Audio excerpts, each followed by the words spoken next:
Well, you know this is going to be a good article because it involves Boris Johnson and the use of statistics. Right, here we go. Boris Johnson has done more to stimulate interest in how statistics are used and abused in the last few days than the UK Statistics Authority has managed in its 10-year lifetime. Bojo's deliberate revival of the 350 million claim has led to a ticking off, not from only Sir David Norgrave, chairman of the UK Statistics Authority, but also from the Institute for Fiscal Studies. The IFS pointed out that Johnson's use of the 350 million a week figure was misleading on a more fundamental basis than just deliberate ambiguity over our gross and net contribution to the EU. The bigger picture is that the forecast health for public finances was downgraded by 15 billion per year, or almost 3 million per week, as a direct result of the Brexit vote. Not only will we not regain control of 350 million weekly as a result of Brexit, we are likely to make a net financial loss from it. The IFS wrote in the letter to the Times.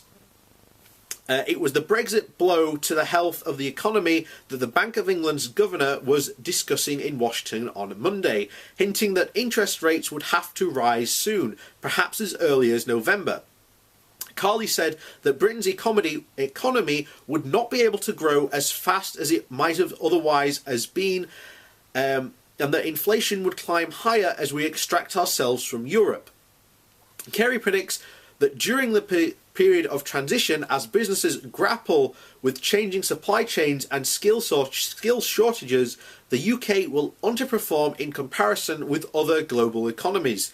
And only the third time in 3 decades, Kerry thinks that the slower expansion would persist until mid 2018.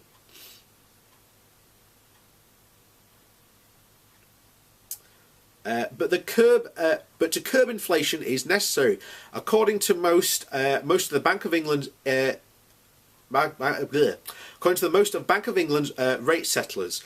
For some of the most modest monetary tightening, mortgage rates and consumer borrowing will have to rise automatically as extra monetary stimulus that was added to immediately after the referendum is removed. The bank could also reverse its interest rate cut. Last August, it pushed its leading bank rate up from 0.25% to 0.5%. Investors are now expecting 2 base rates hikes before the end of 2018. When the going gets tough, the tough get writing, and business leaders' fear for the next 12 months were laid out in a letter organised by the CBI. Over 100 businesses executives from companies including Centura, Harrods, Johnson & Johnson called on Theresa May to secure a 3-year transitional period and warned that failure to do so would jeopardise the country's prosperity. The CBI is alarmed by the snail's pace of progress in the 3 rounds of Brexit talks and thinks that achieving a deal by March 2019 looks unlikely. Its members are worried, and about 40% of them are now reducing or delaying investment.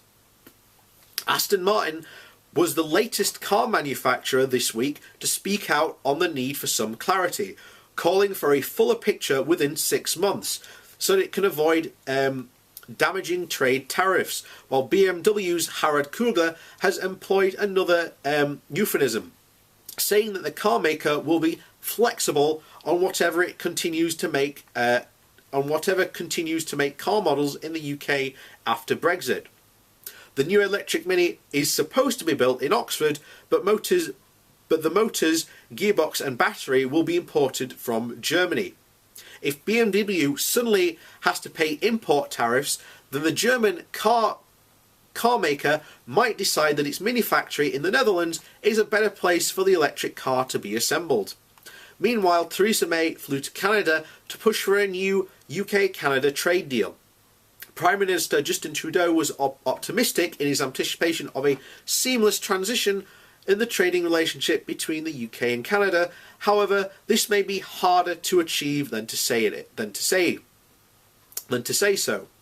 There has been nothing seamless about the UK's progress towards Brexit so far. The UK is Canada's biggest trading partner within the EU, so there is a big inconvenience for both sides. There is big incentive for both sides to get this right.